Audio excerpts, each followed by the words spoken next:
Aaron Hurst, welcome to Partnering Leadership. I'm thrilled to have you in this conversation with me. No, likewise, really looking forward to it. I'm really excited because you have been on the leading edge even back 6, 7 years ago when you wrote The Purpose Economy, how your desire for impact, personal growth, and community is changing the world. And I find in more of my conversations in the community and with a lot of leaders, there's a greater need for understanding purpose and how to become more purpose driven. So would love to engage in that conversation with you. But before we do, want to know whereabouts you grew up and how your upbringing impacted who you've become, Aaron.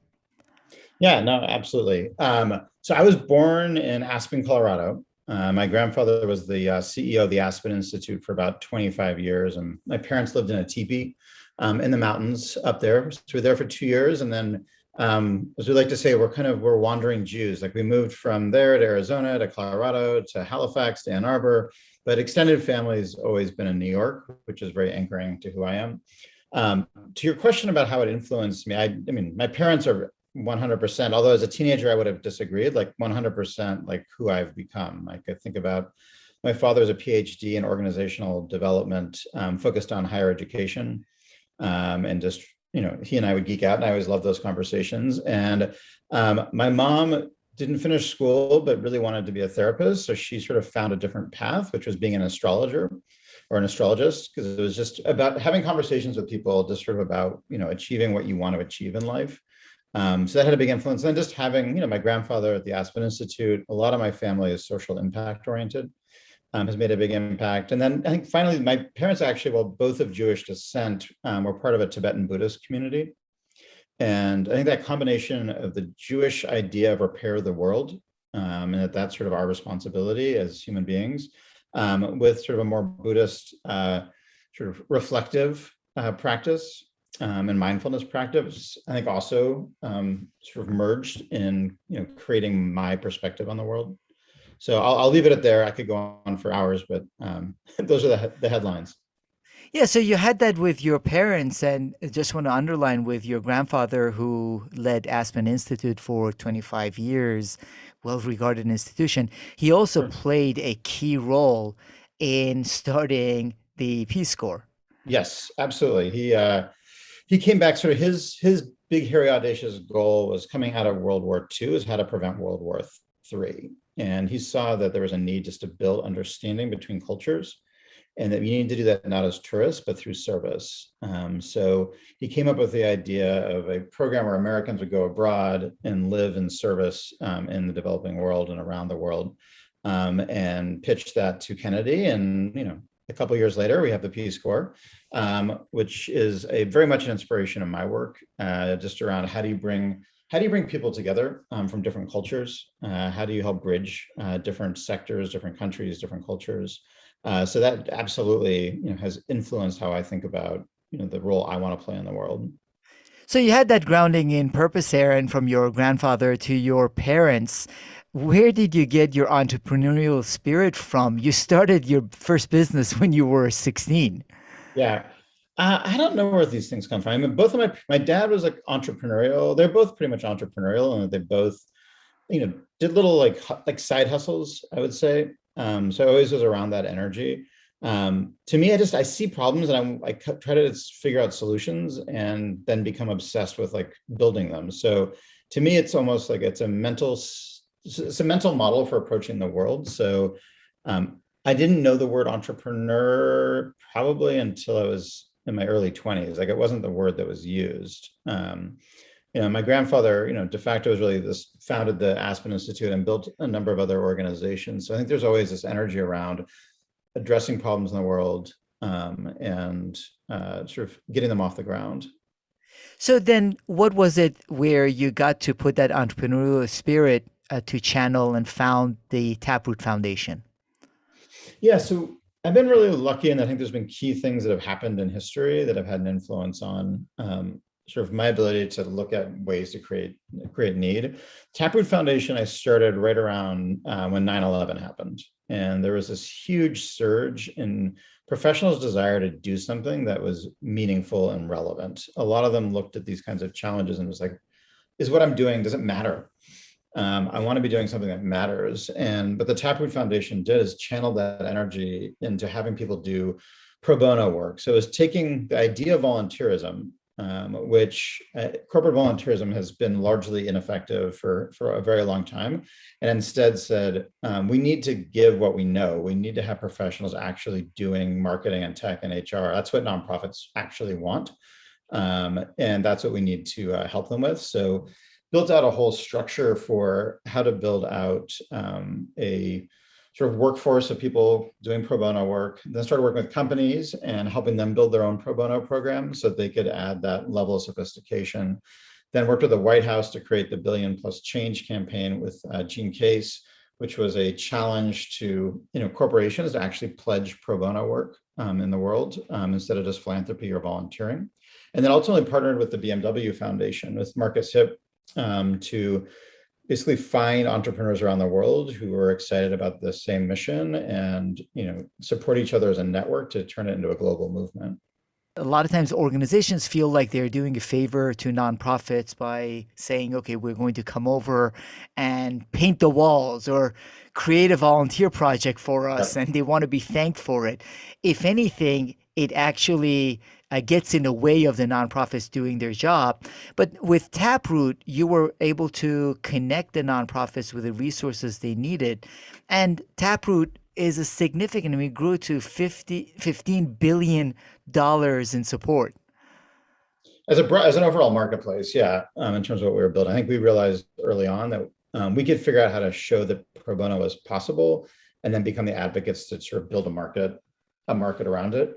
But yeah, absolutely your point about the corporate volunteering. One of my favorite quotes during that time was in a focus group with nonprofit leaders, and a woman said, if I get another volunteer, I'm going to go out of business. Yeah. I always thought that was a great model. And I always try to challenge business leaders to also say, if you suddenly had 50 people say, I really want to help your business. We're going to come in Saturday at 2 p.m. for 3 hours. What could we do to help just radically change the trajectory of AT&T? Right? You're like, well, I'm not working Saturday to begin with. And secondly, there's not much of anything you could do. So there's actually a nonprofit in the DC area that had a room that they used to get painted by companies so that they had some way to help them feel like they're making an impact, but not actually create work. So it just became a repeatedly painted room. So it's very dysfunctional because of the potential for money involved. Nonprofits, I think it got perverted. Yes, yes. Now, what was it that got you to think about the purpose economy and then eventually write the book, Aaron? Yeah, so a couple of things. I think one, so we talked about how 9/11 had really given this sort of growth and the idea for people's need for meaning. I think the recession in 08, 09 also had a really big impact on people starting to really want a greater autonomy in their lives. And you saw the rise of a lot of these things from Uber to Etsy, et cetera, where it was about sort of removing yourself from a corporate setting and actually being able to have the autonomy that you want in life. And saw the sort of intersection of these two things as very powerful in terms of how it was changing the overall market. So that was sort of one piece. I think the second one was my uncle had written the dissertation at Stanford in the 70s, coining the term information economy, and really predicted the rise of sort of Silicon Valley, if you will, as we think of it today. And I think that just as a frame really inspired me to think there are different economic eras. The technology-based Silicon Valley era is not permanent. There will be another one. And in fact, if you looked at a lot of the trends he saw in the rise of the information economy, I was seeing those same patterns happening in our society, 10, 15 years ago, where people were they were looking for something different. They were spending their money in a different way, and realized that we were at that critical moment. Aaron, is that a luxury of the wealthier people in the developed world, or are we all going through this need for greater purpose? It's a complicated answer.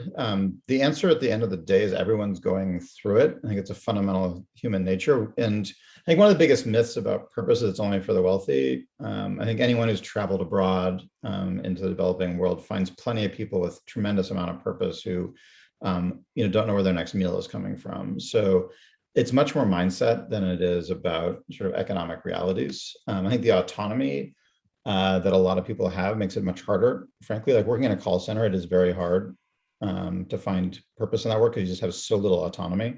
You're just reading scripts over and over again.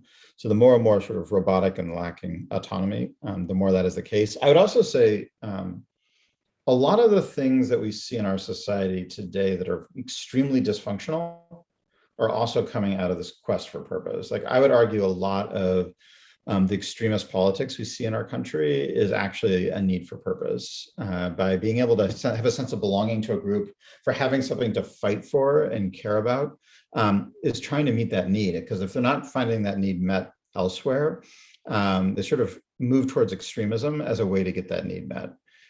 So I think, this rise in purpose isn't all, rainbows and unicorns. It's a fundamental human need, and it's coming out in positive and negative ways, just like technology is positive and negative.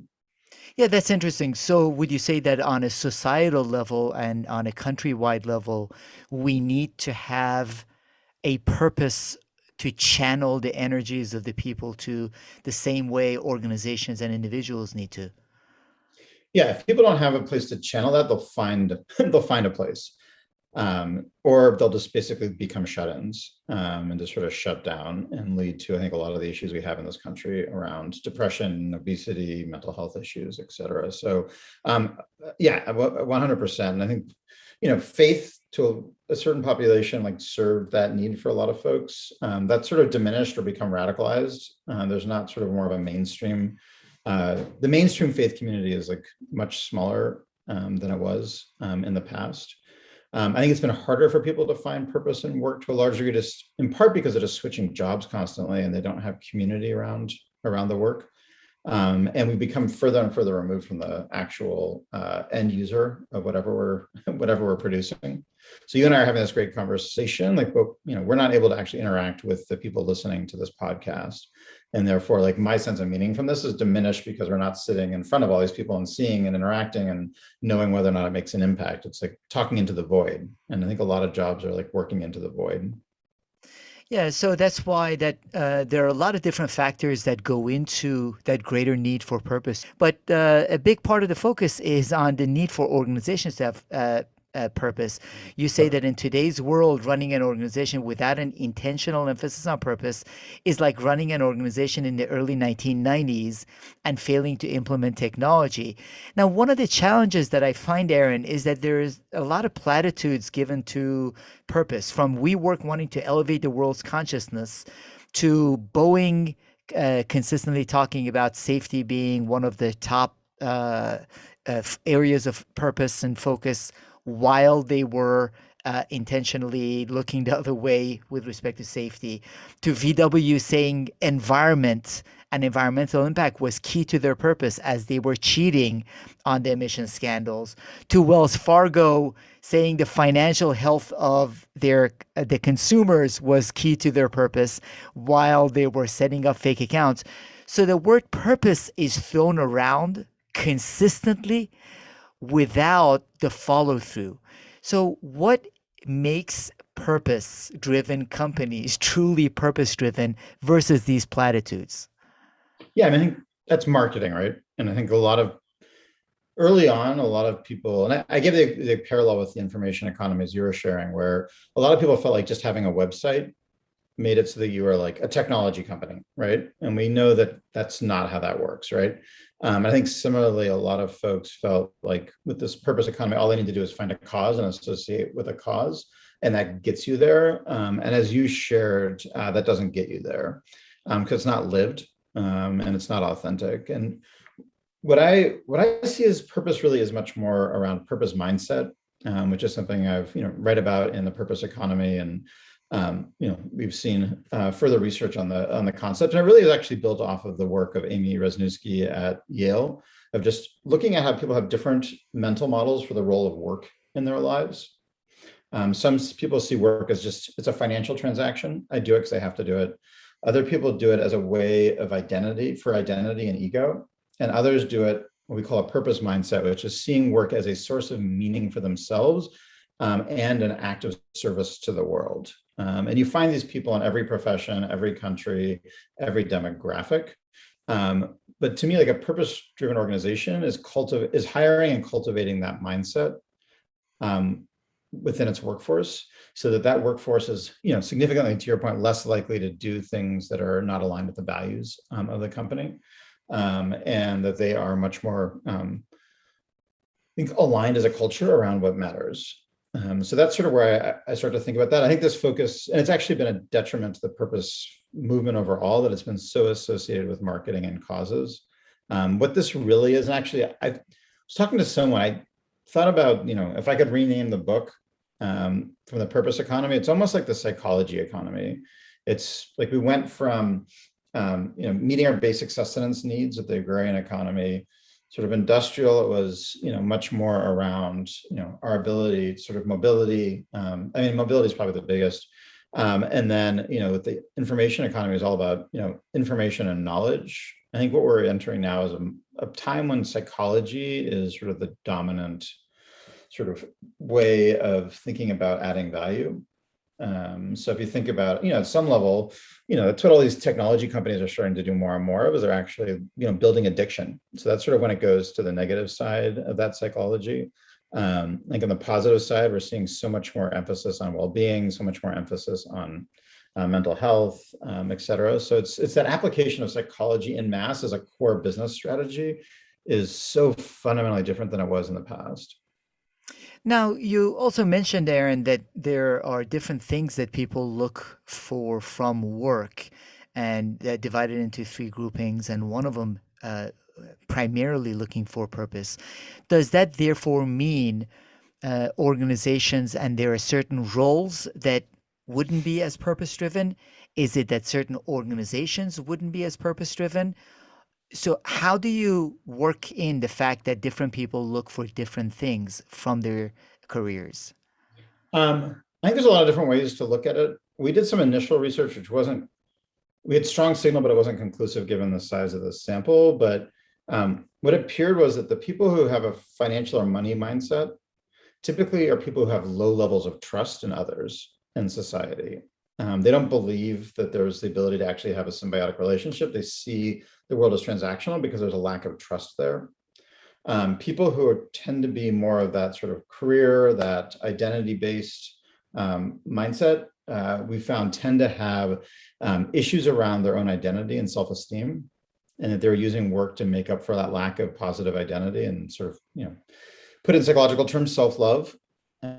So it's less that it's a diversity issue as I see it. I think it's much more of an issue of like where people are on a mental health curve. Do they trust this world, which is something typically formed very early in life? Did they have the love and support where they feel a sense of like who they are in and of itself is not defined by their job. It's defined more broadly. And then at that point, they can then have a healthy relationship with work. So I think about it more as, do you want to hire people who have a healthy relationship with work? Some companies don't. Like their basic take on it is like, I want people who don't trust the world and are just going to like kill each other over hitting sales numbers, and just going to churn through that. And that's what they want to do. They basically are preying on mental health issues to build economic value. I think others do use the ego thing to their advantage. But I think if you want to be a purpose-driven organization, you have to start with, I want to hire and cultivate people who have a healthy relationship with work, and to create an environment where the three needs for fulfillment are met. And it's actually, I don't know if you saw this, but Edelman just did a study and found for the first time, the number one reason people are leaving jobs today is a lack of fulfillment at work. They're looking for something fulfilling. And our research really identified that fulfillment comes down to your relationships, your impact. So am I making an impact? And an impact is not solving climate change. Impact is simply defined as my work matters to someone other than me. And it's not even that. It's actually, I perceive that my work matters to someone other than me. You don't actually have to be making an impact. You just have to perceive it. And then growth. Are you stretching yourself? Are you growing? So we need to have all three of those things present in our work. Meaningful relationships, feel like we're making an impact and growing.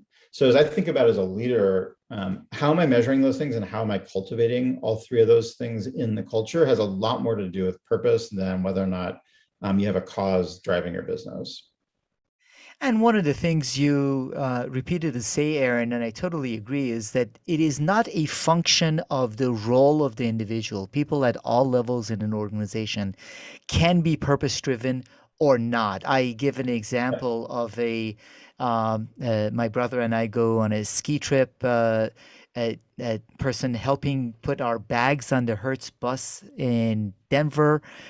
He was really purpose driven, and in conversation with him, he felt like he was helping Yep. people have a more fun experience on their vacation. So it is not just professionals working in a certain environment that are the ones that need purpose or are motivated by having that kind of purpose. And just to, I mean, to build on that, in our research, we found no profession had over 50% of people who are purpose driven, including healthcare, including education. So you think about someone who's a doctor, like there's a purpose driven motivation for that. There's an ego driven motivation for that. And there's a financial driven motivation for that. The nonprofit sector is not majority purpose driven. So I think it's really important to understand that. Otherwise, we fall into these ideas of classifications of purpose versus non. Where we do see a big difference is gender and age. So women are more likely to be purpose driven than men. And the older you get, the more likely it is that you're purpose driven, which goes counter to like the stories around the rise of purpose with younger generations. It actually is that as people have greater mental health and like have let go of these sort of other ideas about work, that's actually where you start to see that increase. So, my line is if you want to hire someone you don't know anything about them, but their age or gender, like go for a woman over 50, and that's like your best bet. Just based on mental health. So it is, that's where we saw, and we saw that globally too. When we did a study with LinkedIn, the countries where women were much more integrated into leadership in industry, we saw much higher levels of purpose. In countries where women were not sort of accepted in that role, we saw much lower levels. And the US was sort of dead center in the middle of those. So I think there's a lot about this is moving from a white male-based economic model to actually recognizing that traditionally female characteristics are now actually what is creating value, and where sort of the future lies. Now, you also talk about how we can look for people that are purpose driven. What are your thoughts and perspectives on if a leader believes that they are purpose driven and want to recruit senior team members and others that are also purpose driven? What are ways to determine whether people truly are rather than just saying purpose is important to them? We have a simple blood test that we can do that determines it within 15 minutes. I'm just kidding. If only it were that easy. I think there's questions you can get at around, relationships impacting growth, for example. So looking at questions like, are you still in touch and have relationships with people from your previous roles, right? Your previous jobs. You don't want to ask it as a leading question. So it's, impact, like what is the impact you made that you're proud, like most proud of in your last role? What is the impact you'd want to make here? Tell me how you like intentionally grew, in your last role versus, and how would you want to grow in this role? These kind of questions start to pretty quickly surface what someone's motivations are and how they see the role of work. You can also ask people like point blank, like how would you define success? And it's interesting what comes up for people. I would say with any of this, though, it's social science. It's not binary science. So I would never use any single input to make a decision. I think you need to like check it from 30 angles before you would want to make a decision based on that. It is, and that's how you can find whether there is a good fit or not. Now, with respect to leaders, you also talk about purpose driven leaders being three types: impact, values, and craft. Yeah. This is really interesting because I think traditionally in our society, we think of leadership tied to impact. So it's largely about people who are driven by how can I make an impact, because we're tying it to cause, right? And tying it to like that marketing definition of purpose. So like that's all about impact, right? And that is like roughly a third of leaders, right? Another group we find are values driven leaders who are purpose driven. So for them, it's about doing the right thing. It isn't necessarily about the end impact. It's about always doing the right thing, however they define what the right thing is. And that is, in my mind, a purpose-driven leader. They're very values-driven. They're very much about alignment. They're about doing the right thing. And I think they can operate in any kind of business or organization. And the people follow them because of that, right? Because they know they can trust that person. So typically, like the impact one is inspiring, the values one is like it's trust and empathy that you tend to see a lot there. And then the final one is craft. And this is the one I think it's least understood, which is some leaders, they lead through the belief that they're creating something of value. They're doing a craft. You think about, a musician, like I would say playing music, you could define as purposeful. And it's not just because there's an audience that enjoys it, but the actual beauty of the creation and the process of it is creating meaning in the world and creating meaning for them.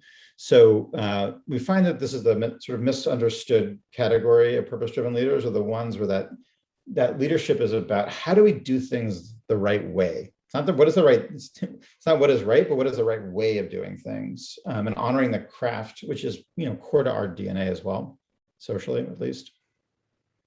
So it's a And good that question for your listeners of just sort of like, which of those do they think they are? And none of this stuff's binary again. So sort of where do you, when you're faced with a challenge at work, what do you go to first? Is it that like, what is the best way to make that impact? Is it what is the right thing to do? Or what is the right way to do it? And you'll find you're pretty consistent in like how you jump to that question.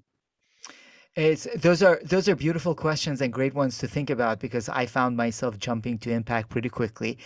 The Yep. values part resonated with me, and I found craft really interesting because I would not have typically placed that in being purpose driven, but can really see how it connects with purpose. So understanding how different people also see that purpose is Yeah. really important for us being able to lead effectively.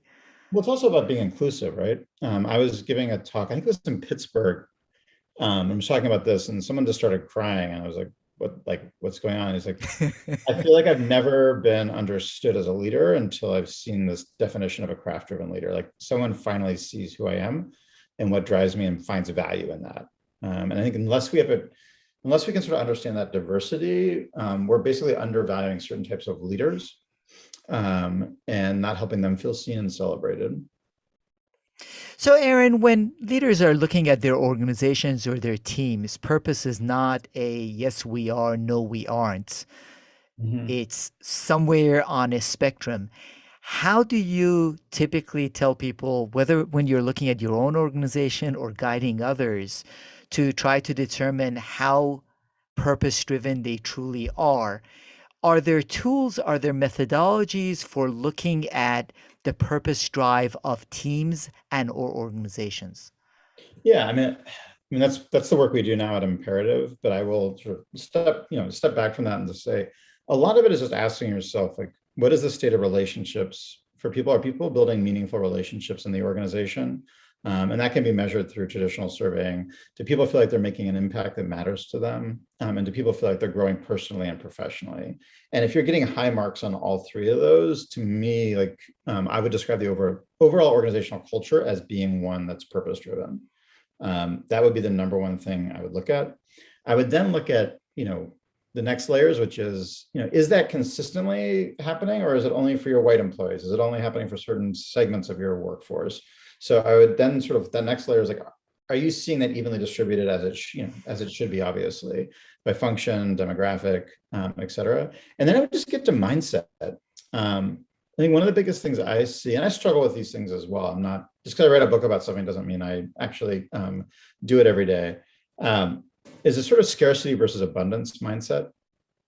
And I think the number one thing I see in non-purpose driven companies, no matter what their rhetoric, if it's fundamentally a fear-based, scarcity-based mindset, it is really hard for purpose to take hold in a culture because you tend to always be about protecting turf, protecting against sort of the failure versus seeing the abundance in the world and what's possible. So I think those things just in general are really, really critical. And I think that's a lot of what Microsoft's transformation has been around, such as being able to bring that abundance mindset, removing fear and instead bringing about love for each other, love for the customer. In terms of tools, the key things we found really are, it's first, how do you help everyone start to know what fulfills them? We found that if people don't know what fulfills them, they have low probability of being fulfilled. So the first thing we did is we built an assessment tool that determines this purpose of each employee, so that they can start to understand like what drives them. As someone shared with me, we don't tell them where their house is, but we tell them what neighborhood they live in. There's still a lot of work to find your specific, your house, but it's at least getting you in a neighborhood instead of just being like, where in the world do you want to be? And you're like, it's too much. Like, I can't get my head around it. We're helping them get to the right neighborhood. And then the second piece is that the number one driver of fulfillment is relationships. I think of it almost like as a multiplier. It's like impact and growth times relationships, not relationships plus impact plus growth. Because if people don't have really strong, meaningful relationships, no matter the impact or growth, they don't end up being fulfilled. It doesn't really work. And I think this is the biggest challenge today in the workplace is with remote and hybrid work, meaningful relationships are very, very hard to build. And the companies are struggling with this. And I think it is the biggest thing the next year that leaders have got to figure out how to do. And that's been the inspiration behind what we've built with the peer coaching platform, which is basically connecting peers and then having guided conversations that we find after 3 sessions with a peer across the company, people say they've built a meaningful relationship that they plan to sustain by applying behavioral science to the interaction between those people, because Zoom calls are not building relationships in general. And the water cooler metaphor, like water coolers never worked to begin with. They were exclusive, they were shallow, and they tend to only have people from one floor of a building interact. They provided some value in seeing people, but I think it's the wrong metaphor. You had a post on LinkedIn, and if I could have given it a huge heart, I would have given it a big heart, Aaron, about how useless these water cooler conversations are. Where I know a bunch of organizations where they started Zoom water cooler conversations, not asking themselves, was there anything happening around the water cooler in the first place? Now, for us to recreate a more awkward version of it Yeah. over Zoom. But to your point, though, you started talking a little bit about imperative and what you are doing to uh, help that peer coaching happen within the organization, so Yeah. people understand their purpose more and connect with their purpose better. How does the process work? Again, is it within the entire organization, people on different divisions and groups connecting with each other, Yeah. or within teams? How does the process at Imperative work? The way we've optimized it for right now is within organizations typically about 1,000 employees or more. And it's really, I mean, ultimately it's about having it across the entire organization where you've got networks, if you think about it by level. Because one of the things we found is it's, for this to work, there has to be very high psychological safety. So the second people are at different levels, it becomes performative. So being able to have peers actually enables high level of empathy and trust between people. So you create these networks of folks, and then every quarter they're getting matched with another partner in that network. So you might be a manager in engineering. The first quarter you might get matched with a sales manager, and all of a sudden, like, you brought together 2 groups that don't normally talk to each other and starting to build those bridges. Maybe the next time it's a finance manager or an HR manager, an ops manager, and you're building those relationships over time. And all those relationships are focused on is helping each other basically hack your jobs around your purpose. So the conversations are all around how well are you aligning your work today with what really is fulfilling for you, and then holding each other accountable for taking actions to actually make their job better. So it goes from this idea that management makes your work fulfilling to actually putting people in the driver's seat of their own fulfillment and experience at work. Now, this connects very well with the organizational purpose, Aaron. As you've also said, we are living in a world where people are transitioning jobs faster and faster, Yeah. and a larger segment of the population is part of the freelance economy, Yep. and it's going to become even more so. How can those folks connect with their purpose, understand fulfillment in their roles? Yeah, it's really hard. I mean, that was one of the studies that came out of Michigan. They showed that for freelancers, the number one problem wasn't time management or money. It was about finding meaning, because you don't have that that you don't have the social structure around you for meaning creation, and you need that. So, my recommendation for someone who's like got a freelance career is to find other freelancers. They don't have to be in your same category, but find a way to create the equivalent of a support group or regular interactions where you're able to sort of talk about, you know, how are you making your work more meaningful, talking through your challenges, talking through what inspired you. You can't just get that from your clients. You really need people in a similar position as you who can do that. And I think there's a lot of hunger for that. If people are, I don't think people should be shy about asking other people if they would, be willing to get together and just sort of talk about, tricks for how to make their work more meaningful. Yes. And that's something that more and more of us are going to need over these years. Now, what has happened over the past year and a half is that to a certain extent, the crisis pandemic has accelerated a lot of trends, including this need for purpose and the purpose economy. So would wonder, how do you see the future of work over the next few years? Where are we headed to from here? There's a lot of people asking that question and trying to figure that out. Um, I think there's, first of all, a couple different answers to it, depending on which group of people you're talking about. I think there's a very different reality for people in frontline service jobs than there are for desk workers. And I think that's, in some level, it's becoming more and more divergent. Although it looks like we're seeing a rise in, with all the turnover on service level jobs, we are seeing an increase in both this compensation, but also the benefits. Like there's right now between like Walmart, Target, Amazon, like a war for talent at the fulfillment center and store level. And you see all the, they're increasing their hourly, starting with Amazon having done that, and then they're adding all these educational benefits, et cetera. So I do think that there's hope, I think, for that segment of the workforce.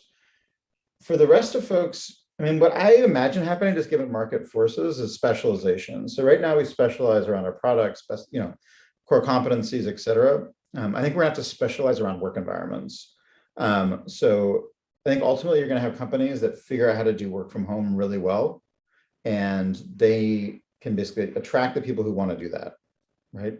And they become exceptional at it. And then you'll find the folks that are saying, no, we're a office-based culture, and they figure out how to make that exceptional for the people who want that.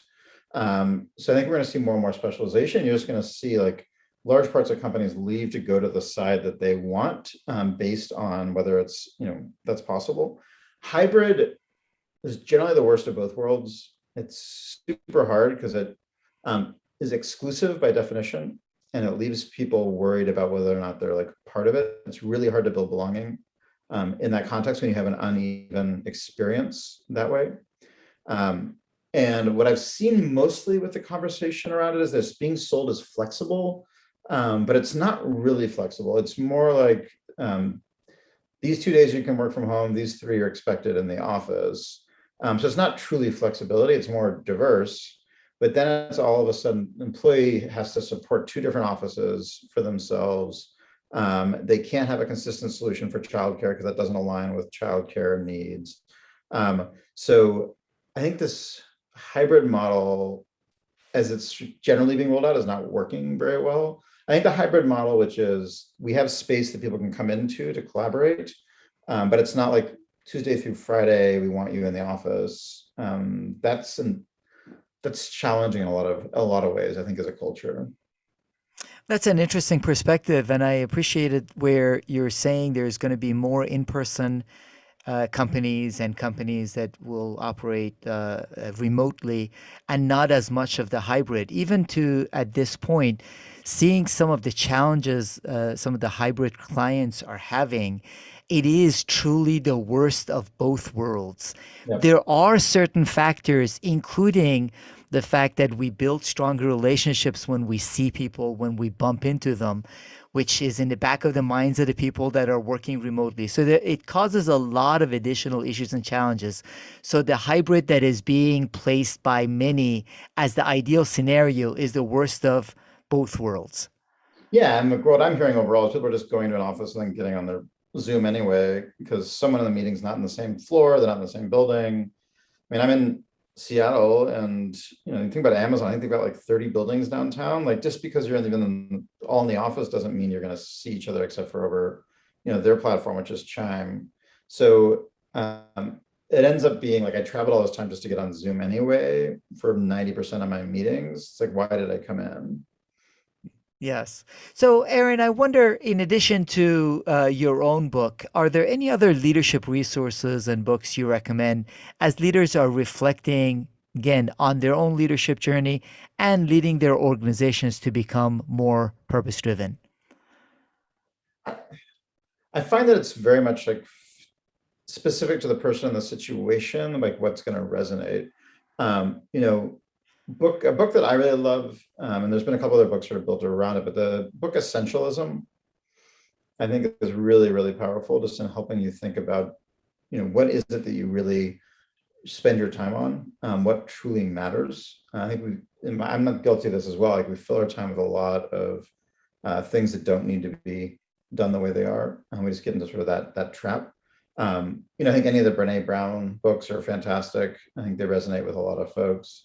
So I don't think there's a shortage of books out there. And I also find most books, um, you can read the first chapter and you sort of get it, which is why I tend to be more of a fan of articles. I think a lot of business, especially consultants, have a good idea and they need it as a calling card, so they build a book around it. But I find most books you could, read a chapter at most and you get it.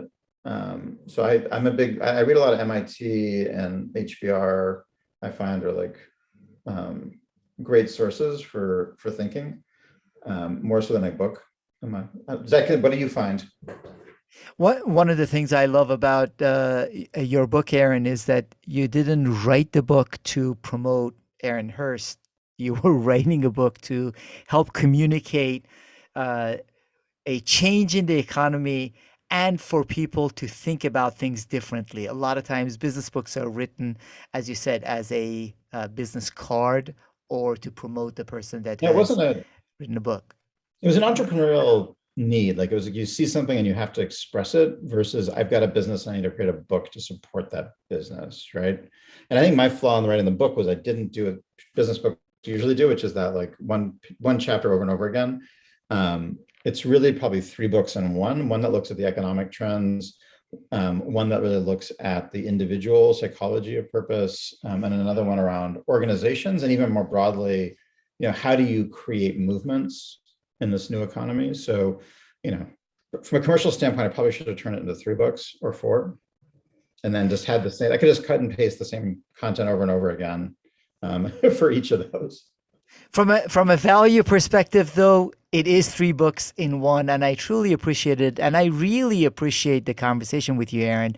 I have, in addition to reading your book, followed your writing, the great work you're doing at Imperative, and I love both your humility and the way you're approaching trying to figure out how purpose fits in within organizations and how we can help people find their own purpose and have greater fulfillment.